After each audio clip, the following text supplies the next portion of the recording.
Hello viewers, আসসালামু আলাইকুম। Welcome to রাসিবিডি ব্লগস। আমি ফয়সাল আছি আপনাদের সাথে। আজকে আপনারা অলরেডি বুঝেই ফেলেছেন টাইটেল অ্যান্ড থাম্বনেল থেকে আমরা কী নিয়ে আলোচনা করতে যাচ্ছি। ইয়েস বাইকার্স, আমরা আজকে কথা বলতে যাচ্ছি about the rare braking system. আমাদের ম্যাক্সিমাম গাড়িতেই যেগুলোতে পিছন সাইডে হচ্ছে আপনার ড্রাম ব্রেক পারফরমেন্স একটা সময় গিয়ে খারাপ করে। তো অ্যাজ আমার এই গাড়িটাতেও সেম কন্ডিশনটাই হয়েছে। পিছনের ব্রেক শুটা আমি অরিজিনালটা স্টকটা থাকা অবস্থায়ও আমার ব্রেকিং সিস্টেমটা খুব ভালো কাজ করতেছে না।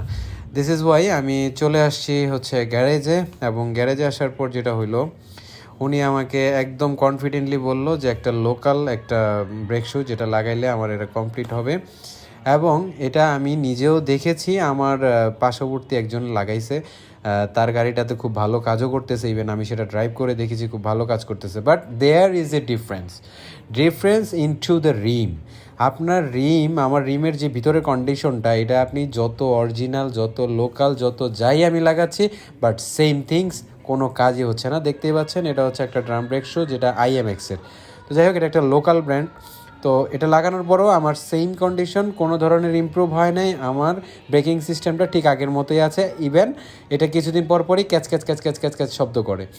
তো আমরা অনেকেই এই প্রবলেমটাতে ভুগতেছি, আমি জানি অনেকেই ভুগতেছেন। তো যার জন্য আজকের এই ভিডিওটা আপনাদের সামনে আমি তুলে নিয়ে আসছি, এবং সেদিন যেটা হইলো এই জিনিসটা নিয়ে আমরা এখন আপনাদের সাথে টোটাল আলোচনা করব। এটা নিয়ে অলরেডি আমি ভাবতে ভাবতে চিন্তা করলাম যে হচ্ছে আচ্ছা যাই হোক, কিছুই করার নাই।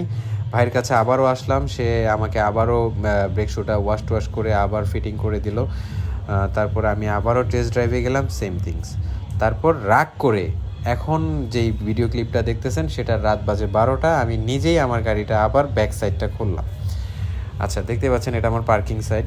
তো এখানে আমি আমার গাড়িটা নিজে খুললে দেখেন কি করছি, ভিতরে জাস্ট একটা স্ক্রু ড্রাইভার দিয়ে এবং হচ্ছে ছোট্ট একটা হাতুড়ি নেবেন আপনারা, এটা দিয়ে এরকম স্ক্র্যাচ করে দিছি।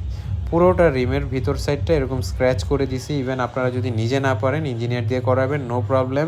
উইদাউট এনি ডাউট আপনার 100% ব্রেকিং সিস্টেমটা অনেক ইমপ্রুভ হবে, বিলিভ ইট। হ্যাঁ, আপনারা এই কাজটা করে নিতে পারেন, কোনো ধরনের ডাউট নাই, এতে আপনার তেমন কোনো ক্ষতি হবে না। বাট আপনার ব্রেকিং সিস্টেমটা আলহামদুলিল্লাহ ভালো কাজ করবে, ইভেন আমি পাচ্ছি। তো আপনাদের নিজস্ব কিছু মতভেদ থাকতে পারে, আপনারা যদি কেউ না করতে চান, ওকে ফাইন। বাট আমি টিল নাও এখন ব্যবহার করে ভালো পাচ্ছি। আমি স্টিল নাও প্রায় 6 দিন হয়ে গেল আমি এটা ইউজ করতেছি, দেন আমি ভিডিওটা আপলোড করতেছি।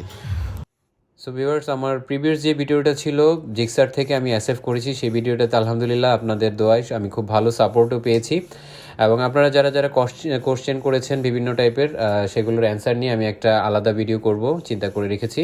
তো সেটা খুব শীঘ্রই আমি করে ফেলবো।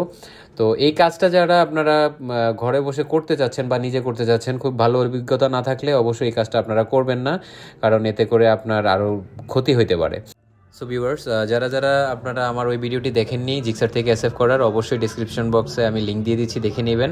সো ভিউয়ার্স, পরিশেষে একটাই কথা বলি, আমি যে ধরনের মডিফাই বা আমি যে ধরনের কাজগুলো করে থাকি সেটা আমি নিজে ভালো রেজাল্ট পাইলেই চেষ্টা করি আপনাদের কাছে সেটা শেয়ার করার জন্য। আর অবশ্যই আমার চ্যানেলটা এই জন্য আপনারা সাবস্ক্রাইব করে নেবেন পরবর্তী ভিডিওর জন্য। ভালো থাকবেন, আসসালামু আলাইকুম।